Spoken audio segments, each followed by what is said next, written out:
Hi, thanks for checking out our weekly musician interview series. I'm excited to share this week's interview with Mary Brown. Thanks for coming out, Mary. Appreciate it.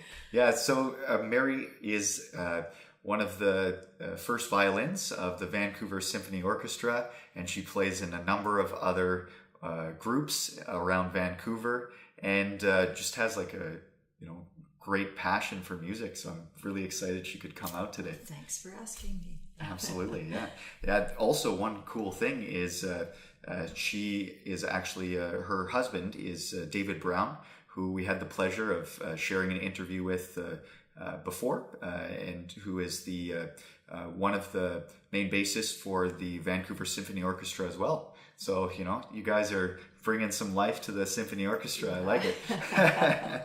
That's where we met. Oh, really? I was in the orchestra. Awesome. Yeah. Connecting not only music, but, yes. finding love. I love it. Yeah, soulmates. Awesome. Yeah. So, you play the violin, and did you start on any other instruments, or what is your sort of how did you get into playing the violin? And were you connected to that certain instrument, or you're like, I started this one and got to here? Or how did that happen for you?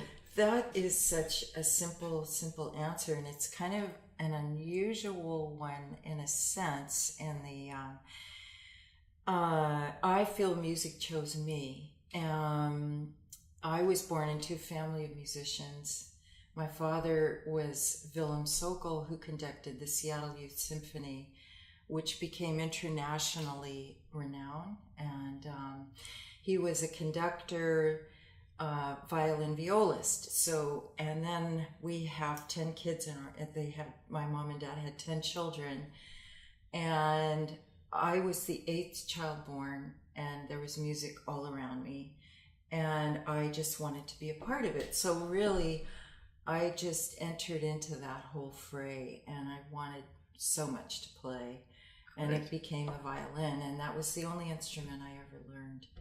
But I really am kind of fascinated how all of that works. Awesome. When I see somebody who chooses music who's in a totally different background than that. But for me, it was just kind of being right in the center of musicians from the get-go. Awesome. So it's just like loving music and being part of the music community in your family, and then outside of that as well. And just having access to it. That's awesome. Yeah. Cool. Yeah. And so what really drives your art? What's the fire behind your art? What took you and got you to the place you are now?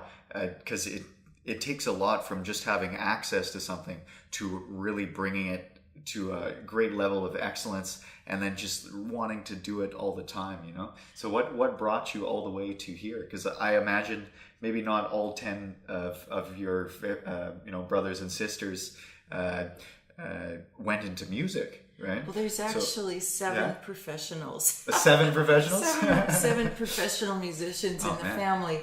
You guys. Which is kind of unusual, but honestly, I'd say it just started from those seeds that are planted when you're small, and then you grow with music. And I had no idea that I would become a professional musician, and I never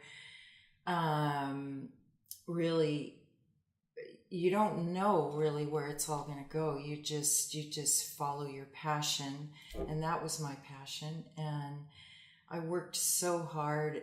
By the time I got into high school, you're practicing 2 to 4 hours a day, which you have to do to become a professional. I mean, you absolutely have to just throw yourself into it. And I did that, and I loved it. I just... And actually, my dad always instilled the love of music. He really was a huge mentor for not only us in the family, but thousands of young musicians in the Seattle area who played in the Seattle Youth Symphony and then went off to be principal trumpet of Boston Symphony, principal bassoon of Chicago Symphony. Our principal oboist in the Vancouver Symphony, Roger Cole, was in the Youth Symphony in Seattle as a youngster. So he mentored and brought something so extraordinary to us in terms of developing and nurturing and help deepen our love of music. And for me, it just became something that was just so as you know, as basic as eating every day, right? Was the music. It was the music. And so I just kind of went along. That's awesome. In that way. Yeah, just making it part of your life and culture, and that's really cool that your dad was such a big part of your growth in music, and a cool sort of thing to have a mentor like him who just, the main thing I think I hear from that is you just loved music, and if other people loved music that much, then they could pursue a similar thing. Mm-hmm. So now I can sort of see why, you know, so much of your family did go into music, because having that sort of support is great. Yeah, the love of music always stayed. You know, there's a real competitive side. There's a huge competitive side. You know, to get a job in a professional orchestra is so difficult these days, you know, and it's highly competitive. That stage is highly competitive. But always underneath everything was your true love of it. And that's what sustained me. Yeah. And, you know, I'm really thankful for that. Yes. Yeah. Absolutely. And so, like, what does your art mean to you? Like, you're able to put so much love into this art, and so much time to bring up that excellence. Like, what does it mean to you? Like, when you come home and you sort of see the end result, how do you feel on bringing that art to life and just sharing it? Well, you know, earlier, right before the interview, we were talking about a few things, and you said if I can just reach one person with something you're doing. Yeah. And for me, as a musician, when I go out to play a chamber music concert, and I've done house concerts, I've produced house concerts in Vancouver in some beautiful homes for 25 years now. And I love the small and the intimate. And if I can, I've always thought, if I can just reach one person, you know, and often it's, I mean, thankfully it's many people that really love these concerts, and that's why they have been so successful, I think. But the goal is just to reach one person if somebody's touched by it. And I often have little people who sit in the front, or adults who've come along with a friend who don't think they're going to enjoy it. They've never been to a classical concert, and they come up afterwards and say, wow, that is so awesome. That's so cool. Yeah. I just feel the intensity of the music in a way that I never knew classical music could have that, or could be that exhilarating, you know? Yeah. So yeah, for me, it's just doing what I've been trained to do, but trying to do it in a way that really has something that's reaching, that's far beyond. What I really aim for is something far beyond the notes on the page. Yeah. That's just our template.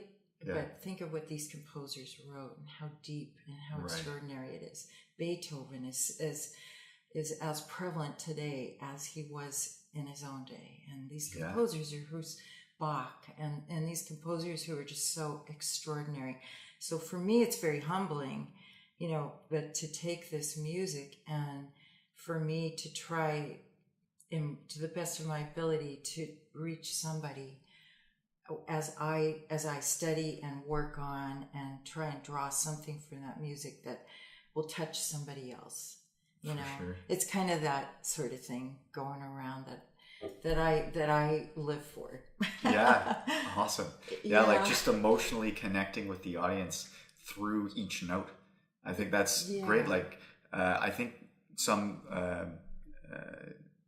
people might look at playing classical music as reading the notes on the page and maybe not having the room to express their soul and their art and put their own sort of take on it. Right. And I think it's really exciting to see that even dedicating your entire life to the art and just like going into it, it's not so much about, you know, mechanically playing something. If it was mechanical, then we would, you know, every computer technician would be a Vancouver Symphony Orchestra, right? Yeah, that's but right. it's about having each note really mean something and connect with that emotion and bring something that is behind the music to life and bring it into the front. Yeah. And when people can see that, it's great. Yeah, it's so interesting because what we do as musicians is so different in a way, but the same. Yeah. As musicians, whether you're a jazz musician or a classical musician, you want to reach out and you want to touch your audience. And for jazz musicians, it's so interesting. And I love jazz, and I think it's so awesome because jazz musicians are improvising all the time. That's your template, and everything you do is fresh. And, for sure. And I love that. I just love that. You know, the newness of it, the creativity, the inspiration, and all of that. For classical musicians, we interpret.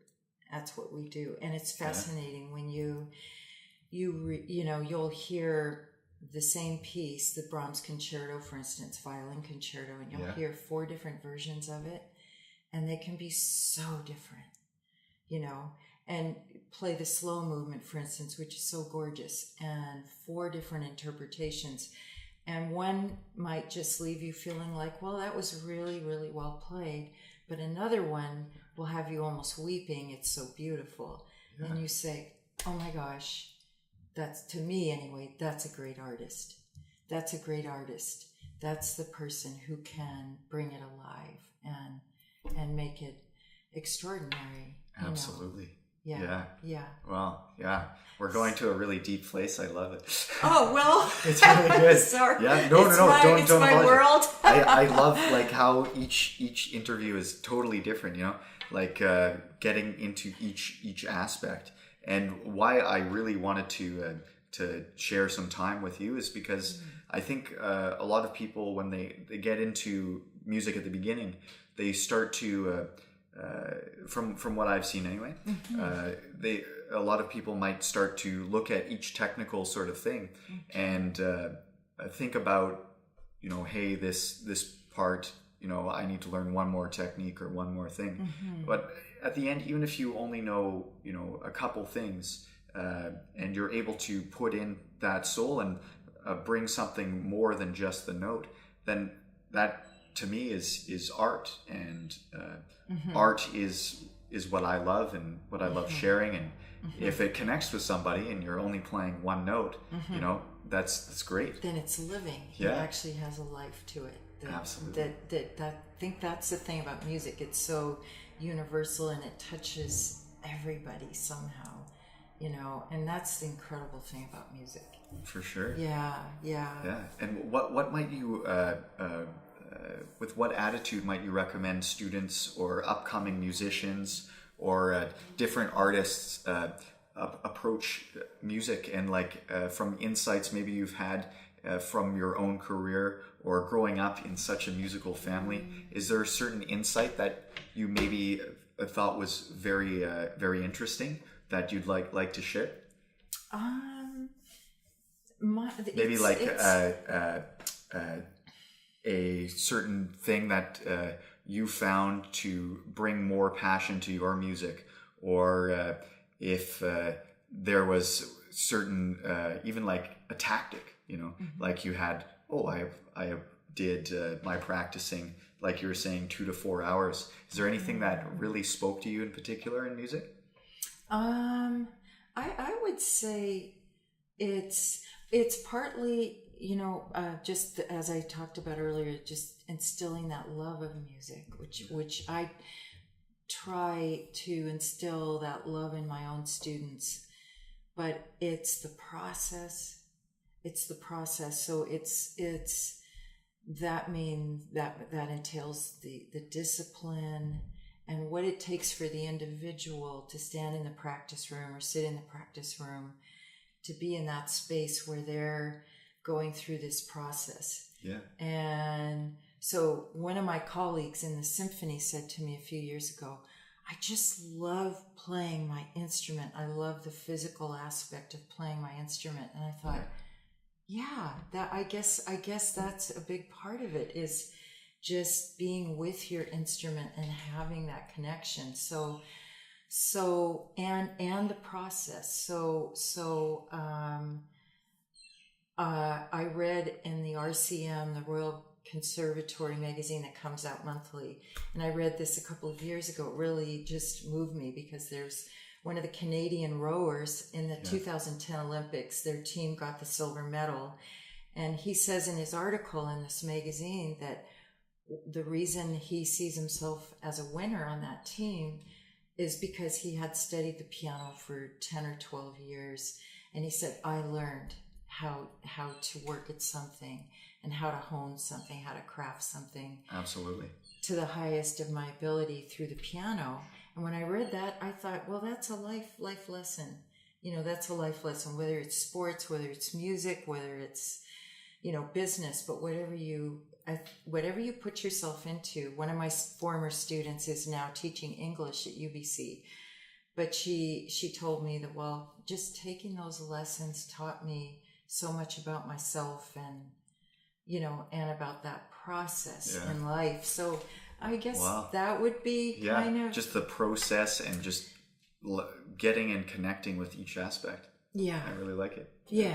And one thing that I think is kind of cool too is like a lot of what people talk about when learning to play music is about the technique and playing the instrument. And maybe like another aspect that I've sort of learned a lot from hanging out with tons of musicians and doing it a lot is the listening aspect too. Like in your music, like and keeping that love for music. Maybe sometimes it's difficult to listen to music because there's only so much time. But how big of a part is listening to songs and listening to different artists and interpretations of songs you're playing affect your art? It is true. It's sometimes hard to find the time when you're playing so many concerts yourself a week, but it's so vital to our growth as artists to be informed and educated and inspired by other artists. And Dave and I just went to a fantastic jazz performance the other night, and it was just so inspiring to me. I'll just be thinking about that for weeks. And we saw Fretworks down at Christchurch Cathedral a month and a half ago. Phenomenal group, both incredibly sort of on opposite ends of the spectrum in a way. The groups, in terms of what they're doing, but at the same time, it's such a high level. It just feeds me. Yeah. Absolutely. Yeah. Great. Yeah. I love that. And too, like when you're inspired, that probably brings a lot to your art too. Like I wanted to get maybe a little bit of insight into your approach to when you're fired up and performing all of these shows all year with the symphony and with other groups, and then going to check out different artists to get that inspiration and just bring you back to where your music really comes from. Like how do you really approach or maybe can you give us some insight into when you're playing, for example, like you've played some solos for the Vancouver Symphony Orchestra, and that's really an accomplishment, because you have all of these amazing musicians behind you who are so dedicated to their art and creating that something great, and then you're able to shine and really bring each of those notes on the page or that piece to life. Can you maybe give us some insight into that? Oh, well, the solo part of it, it's I have always wished I would have that opportunity. Yeah. And I I love the forum. Yeah. Of having the opportunity to be a soloist with the orchestra.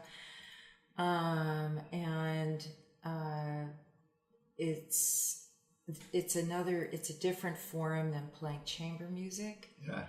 For instance, with my trio accord, which is 3 people. Yeah. It's a totally different thing where you're in that yeah. organism with 3, and if you're a soloist in front of the orchestra, it's a completely different thing. And it was incredibly